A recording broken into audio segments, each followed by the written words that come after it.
Bing bongy bong, bing bongy bong. This is Joe, the bearded historian. He'll tell you an interesting story. Be careful of his soldiers, they can be brats. This is Angel, she's an entity. She'll cause chaos and plant her hands at you. This is Sue, she likes spirits, not the alcohol. She's the reason this channel exists. This is David, he likes fire trucks. He's here occasionally. Bing bongy bong, bing bongy bong, bing bongy bong. We preserve his story. Alright, ready? Here we go. Shout out time. Welcome to July. It's going to be a busy month. We have lots of things on the agenda. Several fireworks displays and several parades, so hang in there. We're going to be popping up live and showing you lots of fun things, so be prepared. But before all that, we've got a Wayback Wednesday about Gettysburg. Very big battle, very important battle, very popular battle. It is a battlefield I'd love to see someday. It is on the wish list. But before all that, we're going to do a boat race. Why boats? Because I don't know why. It seemed like a good idea. It's summer. How about that? Ready? Here we go. Shout out time. Here's a shout out just for you. You support me, so I support you. This shout out is for our friends. Let's see who it is today. Okay, start. Come on. There it goes. Okay, so we've got Hiking Ontario. There's Scrapping. There's Sheena. There's Demi. There's Travis. There's Tracy. There's Laura. There's Crazy Train. If I can, Mike's Garden, Van, Steve's, Demi, Gracie, Northern Woman, M&J, New, Special, Brick Girls, Tammy, Jamaican, Six Bows, Mountain Inspiration, News currently in the lead. Let's see. Here comes Steph from the back. And Walter. Tate Eats, Principal. Oh, is it going to be Demi? It's going to be Demi. Alright, this is Miss Demi, which is Distracted Me Imagery. And it's a multi-topic channel offering visual storytelling, challenges, self-improvement travel, and other things. So she had recently had hip surgery, which is ouch. Glad you're doing better. Imagery, imagining workspace in a submarine. That would be bad. But I know people do it. Then of course we've got our shorts, which has got some art, which are very fun. And then of course some lives. That is not the like button. This is the like button. She's very fun, very supportive, wonderful lady. So check her out, like, share, comment. Have a good day. Alright, on we go. Tell us a wonderful story of battles and gore. Blood and gore. Whatever you want to call it. Very, very gory. The date that we decided to throw out into the ether, into the history books. We're not throwing the date. There it goes. You can't. No, never mind. Continue on. You're impossible. Yeah. Sue gave me this list of creative little things that go through the next couple days, and this one's kind of stood out because, well, for some people they consider it the high water mark of the Confederacy during the Civil War, and to their point, it is pretty accurate because it was pretty much the furthest that the South would make a penetration into the North. That sounds dirty. Yeah, I know. Because the big thing is that during the Civil War, the South wasn't really after the North's land. All they were up to was trying to get supplies, get aid for their troops. On a couple of occasions, they did make forays, to put it betterly, into the North. The last one that they had before Gettysburg was a fun little episode known as the Maryland Campaign in September of 1862, which wound up ending with a bloody battle at Antietam. Now, this second effort that they had, after the Army of Northern Virginia won a major victory over the Army of the Potomac at the Battle of Chancellorsville in early May 1863, Robert E. Lee, the general, decided that it was time for a second invasion. Well, his main idea for this was a move to upset the Union's plans for a summer campaigning season to possibly reduce the pressure on what was happening in the South. At this time, Vicksburg was currently being besieged. The invasion would allow the Confederates to live off the bounty of the rich northern farms while giving the war-ravaged Virginia a break in the action. In addition, Lee's 72,000-man army could threaten Philadelphia, Baltimore, and even Washington, possibly strengthening a growing peace movement in the North. Well, on the 3rd of June, Lee's army began to shift northward from Fredericksburg, Virginia. Sadly, he lost a Thomas J. Stonewall Jackson. Lee was reorganizing his two large corps into three corps, commanded by General James Longstreet in 1st Corps, General Richard S. Ewell in 2nd, and Lieutenant General A.P. Hill in the 3rd. Now, both Ewell and Hill, who had formerly reported to Jackson as division commanders, were new to this level of responsibility. The cavalry division remained under the command of General J.E.B. Stuart. Well, the Union's Army of the Potomac, keep the snickering down, please, was commanded by Major General Joseph Hooker. Oh, no. Consisted of 7 infantry corps, a cavalry corps, and an artillery reserve, which combined strength of more than 100,000 men. Well, the first major action of this campaign would take place on June 9th between the cavalry forces at Brandy Station near Culpeper, Virginia. The 9,500 Confederate cavalrymen under Stuart were surprised by Major General Alfred Pleasonton's combined force of 2 cavalry divisions, about 8,000 troops and 3,000 infantry, but Stuart eventually repelled the Union attack. The inconclusive battle, the largest predominantly cavalry engagement of the war, proved for the first time that Union cavalrymen were equal to their southern counterparts. Now, about mid-June, the Army of the Northern Virginia was poised to cross the Potomac River and enter Maryland.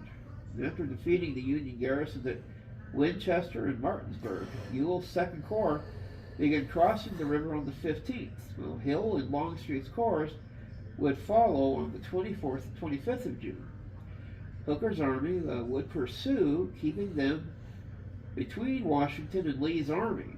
The Union Army crossed the Potomac on June 25th to 27th, so kind of a flanking maneuver, trying to keep them away from D.C.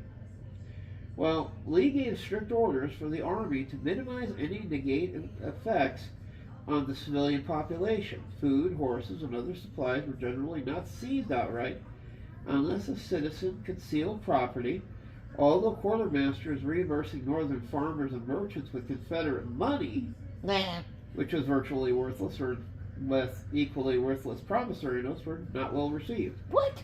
Various towns, most notably York, Pennsylvania, were required to pay indemnities in lieu of supplies under the threat of destruction.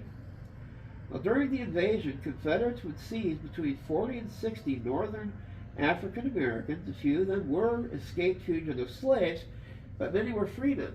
All were sent south into slavery under guard. Well, June 26, element of Jubal Early's division of Ewell's Corps occupied the town of Gettysburg after chasing off the newly raised 26th Regiment Pennsylvania Emergency Militia Infantry in a series of minor skirmishes. Early laid the borough under tribute, but did not collect any significant supplies. Soldiers would burn several railroad cars and a covered bridge and destroyed the nearby rails and telegraph lines. The following morning, Early departed for the adjacent York County. Now, meanwhile, in a controversial move, Lee allowed Stuart to take a portion of the Army's cavalry and ride around the east flank of the Union Army. Lee's orders gave Stuart much latitude, and both generals shared this blame for the long absence of Stuart's cavalry, as well as for the failure to assign a more active role to the cavalry left with the army. Stuart and his three best brigades were absent from the army during the crucial phase of the approach to Gettysburg and the first 2 days of battle. By the 29th, Lee's army was strung out in an arc from Chambersburg, 28 miles northwest of Gettysburg, to Carlisle, 30 miles north of Gettysburg, to near Harrisburg and Wrightsville on the Susquehanna River. In a dispute over the use of forces defending Harper's Ferry garrison, Hooker offered his resignation, and Abraham Lincoln and General Chief Henry W. Halleck, who were looking for an excuse to rid themselves of him, immediately accepted. Hey, I do. Bye-bye. Well, they replaced Hooker early in the morning of June 28th with Major General George Gordon Meade, then commander of the 5 Corps. Well, on the 29th of June, when Lee learned that the Army of the Potomac had crossed the Potomac River, he ordered a concentration of his forces around Cashtown, located in the eastern basin South Mountain and 8 miles west of Gettysburg. On June 30th, while part of Hill's corps were in Cashtown, one of Hill's brigades, the North Carolinians under Brigadier General John Johnson Pettigrew, ventured towards Gettysburg. In his memoirs, Major General Henry Heth, Pettigrew's division commander, claimed that he had sent Pettigrew in search for supplies in town, especially shoes. Now, when Pettigrew's troops approached Gettysburg on the 30th, they noticed Union cavalry under Major General John Buford arriving south of town, and Pettigrew returned to Cashtown without engaging them. When Pettigrew told Hill and Heth that he had been seen, or what he had seen, neither general believed that there was a substantial Union force in or near the town, suspecting it had only been the Pennsylvania militia. Well, despite Lee's orders to avoid a general engagement until his entire army was concentrated, Hill decided to mount a significant reconnaissance in force the following morning to determine the size and strength of this enemy force in his front. Around 5 a.m. Wednesday, July the 1st, 2 brigades of Heth's division advanced to Gettysburg. Well, anticipating the Confederates would march on Gettysburg from the west on the morning of July 1st, Buford laid out his defenses on 3 ridges west of the town, on Her Ridge, McPherson Ridge, and Seminary Ridge. Now, these were appropriate terrain for a delaying action by his small cavalry division against superior Confederate infantry forces, meant to buy time, awaiting the arrival of Union infantrymen who could occupy the strong defensive positions south of the town, Cemetery Hill, Cemetery Ridge, and Colts Hill. Buford understood that if the Confederates could gain control of these heights, Meade's army would have difficulty dislodging them. Well, Heth's division advanced with two brigades forward, commanded by Brigadier Generals James J. Archer and Joseph R. Davis. They proceeded easterly in columns along the Chambersburg Pike. 3 miles west of town, about 7:30 a.m. on July the 1st, the 2 brigades met light resistance from vedettes of Union cavalry and deployed into line. Now, according to lore, the Union soldier to fire the first shot of the battle was Lieutenant Marcellus Jones. Eventually, Heth's men encountered dismounted troopers of Colonel William Gamble's cavalry brigade. The dismounted troopers resisted stoutly, delaying the Confederate advance, with most firing their breech-loading Sharps carbines from behind fences and trees. A small number of troopers had other carbine models. A small minority of historians have written that some troopers had Spencer repeating carbines or Spencer repeating rifles, but most sources would disagree. Still, by 10:20 a.m., the Confederates had pushed the Union cavalrymen east to McPherson Ridge, when the vanguard of 1st Corps, Major General John F. Reynolds, finally arrived. Well, north of the Pike, Davis gained a temporary success against Brigadier General Lysander Cutler's brigade, but was repelled with heavy losses in inaction around an unfinished railroad bed cut in the ridge. South of the Pike, Archer's brigade assaulted through Herbst, also known as McPherson's Woods. The Union Iron Brigade and Brigadier General Solomon Meredith enjoyed initial success against Archer, capturing several hundred men, including Archer himself. Well, General Reynolds was shot and killed early in the fighting while directing troops and artillery placements just east of the woods. Shelby Foote wrote that the Union cause lost a man considered by many to be the best general in the Army. Major General Abner Doubleday, we remember that name. No, we don't. Assumed command, and fighting in the Chambersburg Pike area lasted until about 12:30 in the afternoon. It resumed about 2:30 when Heth's entire division engaged, adding to the brigades of Pettigrew and Colonel John M. Brokenbaugh.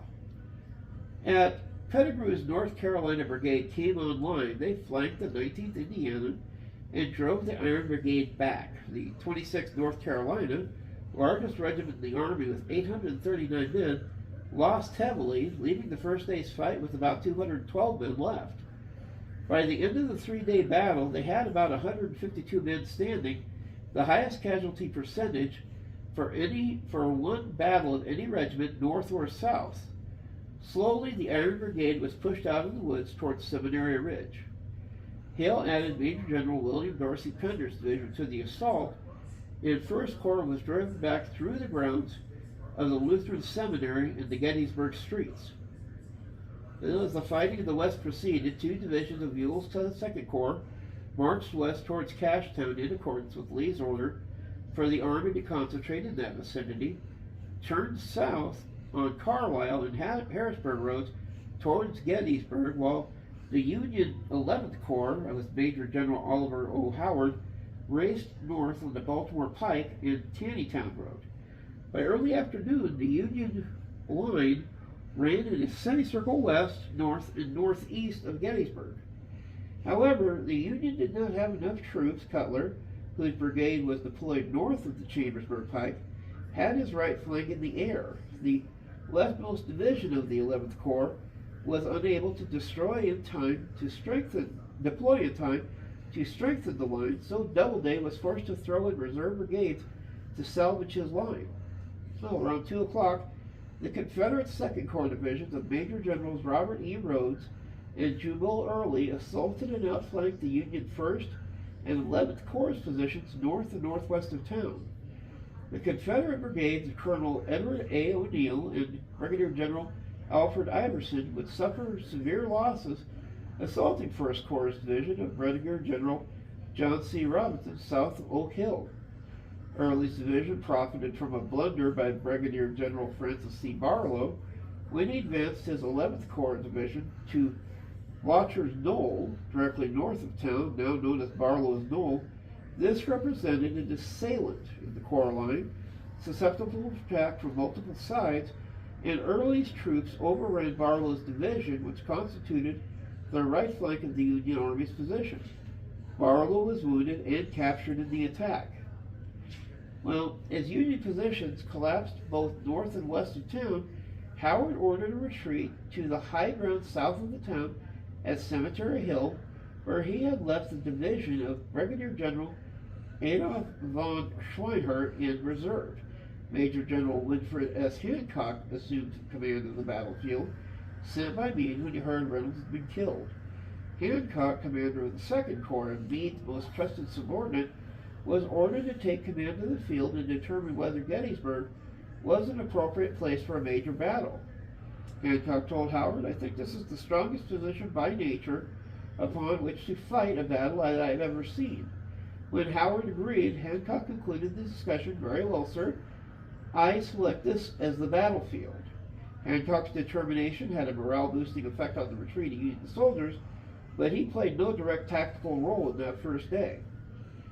Well, General Lee understood that the defensive potential of the Union if they held this high ground. He sent orders to Ewell that Cemetery Hill be taken if practicable, Ewell, who had previously served under Stonewall Jackson as general well known for issuing peremptory orders, determined that such an assault was not practical and thus did not attempt it. This decision is considered by historians as a great missed opportunity. What? Well, you figure that it's one of the key points overlooking the town. At that time, the Union was already in retreat. This would have been an ideal time to capture the thing. Plus, they were busy slicing and dicing up what Union lines were there. Now, that first day of Gettysburg, more significant than simply a prelude to the bloody second or third days, ranked as the 23rd biggest battle in the war by number of troops engaged. About 1/4 of Meade's army, 22,000 men, and 1/3 of Lee's army, 27,000, were engaged. Now, day 2, the Confederates, through the evening of July 1st and the morning of July 2nd, most of the remaining infantry of both armies would arrive on the field, including Union's 2nd, 3rd, 5th, and 6th, and 12th Corps. 2 of Longstreet's divisions were on the road. Brigadier General George Pickett, who had begun the 22-mile march from Chambersburg, while Brigadier General Evander M. Law had begun the march from Gulford. Both arrived late in the morning. Law completed his 28-mile march in 11 hours. The Union line ran from Culp's Hill southeast to the town, northwest to the Cemetery Hill just south of town, then south for nearly 2 miles along Cemetery Ridge, terminating just north of Little Round Top. Most of 12th Corps was on Culp's Hill. The remnants of 1st and 11th Corps defended the Cemetery Hill. 2nd Corps covered most of the northern half of Cemetery Ridge, and 3rd Corps was ordered to take up a position to its flank. The shape of the Union line is properly described as a fish-hook formation.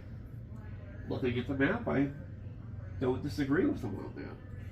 Now, Lee's battle plan for July 2nd called for a general assault on Meade's positions. On that right, Longstreet's 1st Corps was in position itself to attack the Union left flank, facing northeast to straddle Emmitsburg Road and roll up the Union line. This attack sequence was to begin with Major Generals John Bell Hood's and Lafayette McLaw's divisions, followed by Major General Richard H. Anderson's division of Hill's 3rd Corps. Now on the left, Lee instructed Ewell to position his 2nd Corps to attack Culp's Hill and Cemetery Hill when he heard the gunfire from Longstreet's assault, preventing Meade from shifting troops to bolster the left. Though it doesn't appear in either his or Lee's official report, Ewell claimed years later that Lee had changed the order to simultaneously attack, calling for only a diversion to be turned into a full-scale attack if a favorable opportunity presented itself. Lee's plan, however, was based on faulty intelligence, exasperated by Stuart's continued absence from the battlefield. Meanwhile, Stuart's out there with his men just riding around on horseback. What? No. Though Lee personally reconnoitered his left during the morning, he did not visit Longstreet's position on the Confederate right. Even so, Lee rejected the suggestion that Longstreet move beyond Meade's left and attack the Union flank, capturing the supply trains and effectively blocking Meade's escape route. Now, Lee did not issue orders for the attack until 11 a.m.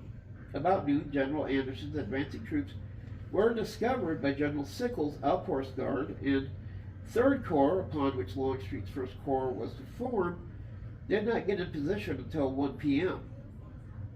Now, Hood and McLaws, after their long march, were not yet in position and did not launch their attacks until just after 4 and 5 p.m. respectively. So yeah, a couple hours past the point.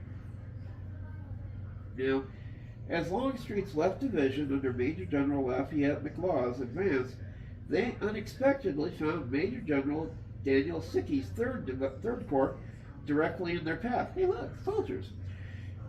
Sickles had been dissatisfied with the position assigned to him on the southern end of Cemetery Ridge. Seeing ground better suited for artillery positions 1/2 mile to the west, centered at the Sherfy Farms peach orchard, he violated orders, idiot, and advanced his corps to the slightly higher ground along Emmitsburg Road, moving away from Cemetery Ridge. The new line ran from Devil's Den, northwest of the Peach Orchard, then northeast along the Emmitsburg Road to south to Codori Farm. This created an untenable salient at the Peach Orchard. Brigadier General Andrew A. Humphrey's division, in position along Emmitsburg Road, and Major General David V. Birney's division, to the south, were subject to attack from two sides and were spread out over a longer front than their small corps could defend effectively. The Confederate artillery was ordered to open fire at 3 p.m. After failing to attend meetings at the time of Meade's corps' commanders, Meade wrote to Sickles' position and demanded an explanation of the situation. Knowing Confederate attack could be imminent and retreat would be endangered, Meade refused Sickles' offer to withdraw. Meade was forced to send another 20,000 reinforcements, the entire 5th Corps, Brigadier General John C. Caldwell's division of the 2nd Corps, most of the 12th Corps, and positions of the newly arrived 6th Corps. Hood's division moved more to the east than intended, losing its alignment with the Emmitsburg Road and attacking Devil's Den and Little Round Top. McLaws, coming in on Hood's left, drove multiple attacks into the thinly stretched 3rd Corps in the wheat field and overwhelmed them in Shirst Peach Orchard. McLaws' attack eventually reached Plum Run Valley, the Valley of Death, before being beaten back by Pennsylvania Reserve's division of the 5th Corps, moving down from Little Round Top. The 3rd Corps was virtually destroyed as a combat unit within this battle, and Sickles' leg was amputated after it was shattered by a cannonball. Caldwell's division was destroyed piecemeal by the wheat field. Anderson's division, coming from McLaws' left and starting forward around 6 p.m., reached the crest of Cemetery Ridge, but could not hold the position in the face of counterattacks from the 2nd Corps, including an almost suicidal bayonet charge by the 1st Minnesota Regiment against the Confederate brigade, ordered in desperation by Hancock to buy time for reinforcements to arrive. Well, as fighting raged in the wheat field in the Devil's Den, Colonel Strong Vincent of 5th Corps had a precarious hold on the Little Round Top, an important hill to the extreme left of the Union line. His brigade of 4 small regiments was able to resist repeated assaults by Law's brigade of Hood's division. Meade's chief engineer, Brigadier General Governor K. Warren, had realized the importance of this position and dispatched Vincent's brigade, an artillery battery, in the 140th New York to occupy Little Round Top, mere minutes before Hood's troops arrived. Now, the defense of Little Round Top with a bayonet charge by the 20th Marine, ordered by Colonel Joshua L. Chamberlain, one of my favorite parts of that movie, and possibly led down the slope by Lieutenant Holman S. Melcher, was one of the most fabled episodes of the Civil War and propelled Chamberlain into prominence after the war. Now, Ewell interpreted his orders as calling only for a cannonade. His 32 guns, along with A.P. Hill's 55 guns, engaged in a 2-hour artillery barrage at extreme range that had little effect. Let's fire cannons because we have them. Sounds like a good plan. Yeah. Finally, about 6 o'clock, Ewell sent orders to each of the division commanders to attack the Union lines in his front. Major General Allegheny Johnson's division had contemplated an assault on Culp's Hill, but they were still a mile away and had Rock Creek to cross. The few possible crossings would make significant delays. Because of this, only 3 of Johnson's 4 brigades moved to the attack. Most of the hill's defenders, the Union 12th Corps, had been sent to the left to defend against Longstreet's attacks, leaving only a brigade of New Yorkers under Brigade General George S. Greene behind strong, newly constructed defensive works. We're New Yorkers, we're going to stop you. Are you? You know, with reinforcements from the 1st and 11th Corps, Greene's men held off the Confederate attackers, though giving up some of the lower earthworks on the lower part of Culp's Hill. Now, early in the similarly unprepared, when he ordered Harry T. Hayes and Isaac E. Avery's brigades to attack the Union 11th Corps positions on East Cemetery Hill, once started, the fighting was fierce. Colonel Andrew L. Harris of the Union's 2nd Brigade, 1st Division, 11th Corps came under a withering attack, losing half his men. Avery was wounded early on, but the Confederate reached the crest of the hill and entered the Union breastworks, captured one of the two batteries. Seeing he was not supported on his right, Hayes withdrew.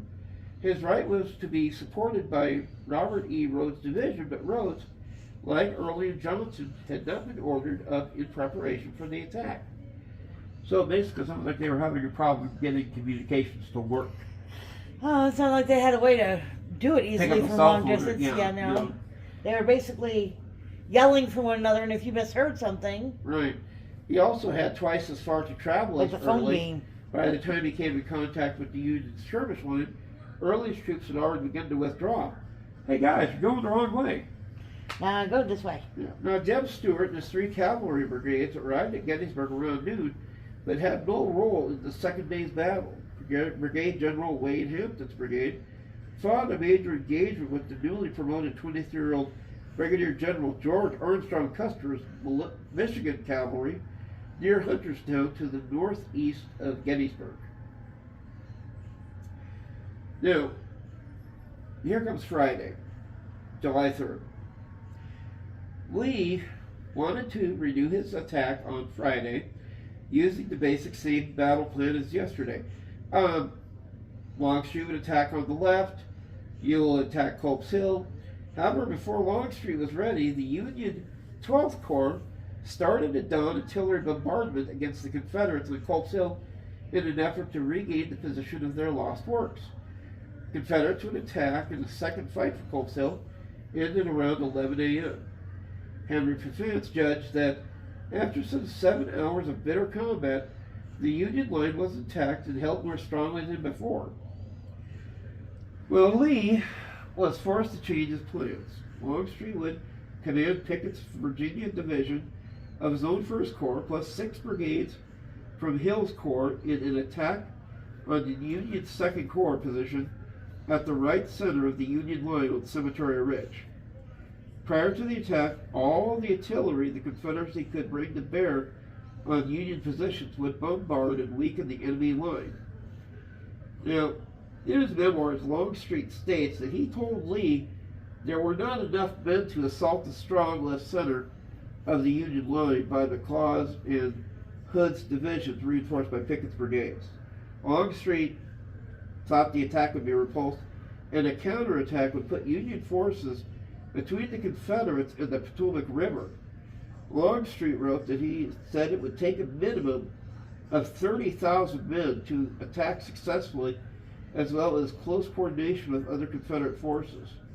He noted that at that time they only had about 13,000 men in the selected divisions after the first 2 days of fighting. They would have to walk a mile under heavy artillery and long-range musketry fire. Longstreet states that he further asked Lee the strength of the columns. He stated 15,000. Opinion was expressed that the 15,000 men could make successful assault over that field had never been arrayed for battle. But he was impatient of listening, tired of talking, and nothing was left but to proceed. Now, the big thing to think about here is you have this big open area. This is before they did trenches, they, hid in places, they used cover. These guys were just going to go out and march. Kind of terrifying. And then the cannon started up. So, about 1 p.m., 150 to 170 Confederate guns began an artillery bombardment that was probably the largest of the war. To save valuable ammunition for the infantry attack they knew would follow, the Army of the Potomac, under command of Brigadier General Henry Jackson Hunt, at first did not return the enemy's fire. After waiting about 15 minutes, the 80 Union cannons opened fire. The Army of the Northern Virginia was critically low on artillery ammunition, and the cannonade did not significantly affect the Union position. Now, about 2 hours after all this, about 3 p.m., cannon fire would subside, and between 10,500 and 12,500 Confederate soldiers stepped from the ridge line and advanced the 3/4 of a mile to Cemetery Ridge. Pickett's division role in the leading of the attack has led to the attack being known as Pickett's Charge. Well, as the Confederates approached, there was a fierce flanking artillery fire from Union positions on Cemetery Hill and the Little Round Top area, and musket and canister fire from Hancock's Second Corps. In the Union center, the commander of artillery had held fire during the Confederate bombardment to save it for the infantry assault, which Meade had correctly predicted the day before, leading Southern commanders to believe the Northern cannon batteries had been knocked out. However, they would open up on the Confederate infantry during the approach with devastating results. Now, although the Union line wavered and broke temporarily at a jog called the Angle, in a low stone fence, just north of a patch of vegetation called the Cost of Trees, reinforcements rushed into the breach, and the Confederate attack was repelled. The furthest advance by Brigadier General Lewis A. Armistead's brigade of the Pickett's division, the Angle, is referred to as the high water mark of the Confederacy. Union and Confederate soldiers locked in hand-to-hand combat, attacking with rifles, bayonets, rocks, and sometimes even bare hands. Armistead ordered his Confederates to turn to captured cannons against the Union troops, but discovered there were no ammunition left. Oops. The last double canister shots had been used against the Confederate that were charging up the hill. Armistead would be mortally wounded shortly afterwards, and nearly one half of the Confederate attackers did not return to their own lines. Pickett's division lost about 2/3 of its men, and all 3 of the brigadiers were killed or wounded. Now, there were 2 significant cavalry engagements on July the 3rd. The first one was coordinated with Pickett's charge, and the standoff may have prevented a disaster for the Union infantry. The site of the engagement was known as the East Cavalry Field. The second engagement was a loss for Union cavalry attacking Confederate infantry. It has been labeled a fiasco and featured faulty cavalry tactics. The site of this engagement is known as the South Cavalry Field. Now, Stewart's cavalry division, 3 brigades, with the assistance of the Jenkins Brigade, were sent to guard the Confederate left flank. Stewart was also in position to exploit any successes the Confederate infantry might have achieved on the Cemetery Hill by flanking the Union right and getting behind Union infantry facing the Confederate attack. The cavalry fight took place about 3 miles northeast of Gettysburg about 3 p.m., around the end of the Confederate artillery barrage that preceded the Pickett's charge. Now, Stewart's forces would collide with Union cavalry, Brigadier General David McMurtry Gregg's division, and Custer's brigade from Kilpatrick's division. The fight evolved into a wild melee of swinging sabers and blazing pistols and carbines. One of Custer's regiments, the 5th Michigan Cavalry Regiment, was armed with Spencer repeating rifles, and at least 2 companies from an additional regiment were also armed with repeaters. The fight would end in a standoff with neither side changed positions. However, Gregg and Custer prevented Stewart from gaining the rear of the Union infantry facing Pickett. Now, hearing the news of the Union's success against Pickett's charge, Brigadier General Judson Kilpatrick launched a cavalry attack against the infantry positions on Longstreet's course southwest of Big Round Top. The terrain was difficult with a mounted attack because it was rough, heavily wooded, and contained large boulders, and Longstreet's men were entrenched with artillery support. Brigadier General Ella J. Farnsworth protested against the futility of such a move, but obeyed orders. Farnsworth was killed in the 4th of 5 unsuccessful attacks, and his brigade suffered significant losses. Though Kilpatrick was described by at least one Union leader as brave, enterprising, and energetic, incidents such as Farnsworth's charge earned him the nickname of Kill Cavalry. Well, the 2 armies would suffer between 46,000 and 51,000 casualties. Union casualties were 23,055, a total of 3,155 killed, 14,531 wounded, 5,369 captured or missing, while Confederate casualties are a little more difficult to estimate. Many authors have referred to as many as 28,000 casualties.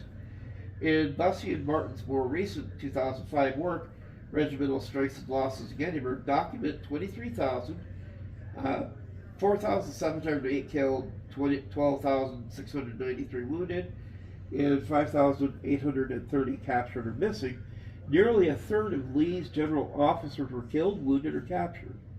The casualties for both sides of the 6-week campaign, according to Sears, were 57,225. Now, in addition to being the deadliest battle of the war, Gettysburg would have the most generals killed in action. Several generals were also wounded. The Confederacy would lose Generals Paul Jones Sims, Williams Barksdale, William Dorsey Pender, Richard Garnett, and Louis Armistead, as well as J. Joseph Pettigrew, during the retreat after the battle. Confederate generals who were wounded included Major General John Bell Hood, who lost the use of his left arm, and Major General Henry Heth, who received a shot to the head on the first day of battle. Though incapacitated for the rest of the battle, he remarkably survived without long-term injuries, credited in part due to his hat being stuffed full of paper dispatches. Interesting. Confederate Generals James L. Kemper and Isaac R. Trimble were severely wounded during Pickett's charge and captured during the Confederate retreat. Confederate Brigadier General James J. Archer, in command of a brigade that most likely responsible for killing Reynolds, was taken prisoner shortly after Reynolds' death.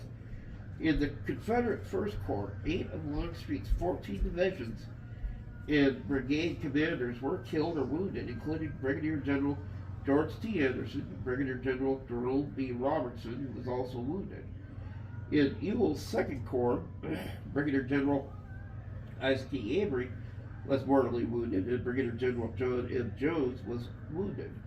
In Hill's Third Corps, in addition to Pender and Pettigrew being killed, Major General Henry Heth and Colonel Beckett D. Fry, later Brigadier General, in temporary brigade command, were wounded. Hill's Third Corps, Brigadier General Alfred M. Scales and Colonel William L. J. Lawrence, in temporary brigade command, were wounded.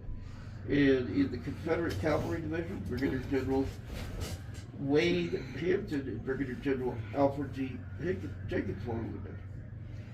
Now, Union generals killed were John Reynolds, Samuel K. Zook, and Stephen H. Weed, as well as Elon J. Farnsworth, assigned as Brigadier General by Major General Pleasanton based on his nomination, although his promotion was confirmed posthumously, and Strong Vincent, who was being mortally wounded, was given a deathbed promotion to Brigadier General. Additional senior officer casualties included the wounding of Union Generals Dan Sickles, who lost a leg, Francis C. Barlow, Daniel Butterfield, and Winfred Scott Hancock. 5 of the 7 brigadier commanders in Reynolds' First Corps were wounded. In addition, Hancock and Brigadier General John Gibbon being wounded in the Second Corps. 3 of 10 brigade commanders were killed and 3 were wounded. As Bruce Catton wrote, the town of Gettysburg looked as if some universal moving day had been interrupted by catastrophe. But there was only one documented civilian death during the battle. Whoops. Jenny Wade, also known as Jenny, was 20 years old and was hit by a stray bullet that passed through her kitchen in town while she was making bread. Another notable civilian casualty was John L. Burns, a 69-year-old veteran of the War of 1812, who walked to the front line the first day of battle and participated in heavy combat as a volunteer, receiving numerous wounds in the process. Though aged and injured, Burns survived the battle and lived until 1872. All that. Now, nearly 8,000 had been killed outright, and these bodies, laying in the hot summer sun, needed to be buried quickly, where the 3,000 horse carcasses also were burned in a series of piles south of town, and townsfolk became violently ill from the stench. Meanwhile, the town of Gettysburg, with its population of just 2,400, found itself tasked with taking care of 14,000 wounded Union troops and an additional 8,000 Confederate prisoners. The Confederates would lose between 31 and 55 battle flags, with the Union possibly losing fewer than 40. The Confederate battle flags were sent on down to Washington. In total, 3,000 to 5,000 horses were killed in the whole action. It's almost kind of mind-boggling to think that a town with a population of only 2,400 had all of these soldiers and dead just piled everywhere. This is why I think when they say war is hell, they're not wrong. You know, of course, you know, later on they wound up making a cemetery there that, you know, Lincoln would speak at later. But by the end of the third, you know, the Battle of Gettysburg was done. You know, all that was left was Lee would take his forces and try to weave his way back to the south, lick his wounds, and we'd still see another couple of years of war. So, but this has been the Bud Files. This has been the Bearded Historian, folks. We will catch you next week. Have a good one. No. No. Okay, we're not coming back next week. No, I don't want them to have a good one, please. Don't we have a good one? No. Why? Because. You're ornery. A little bit. Bye-bye.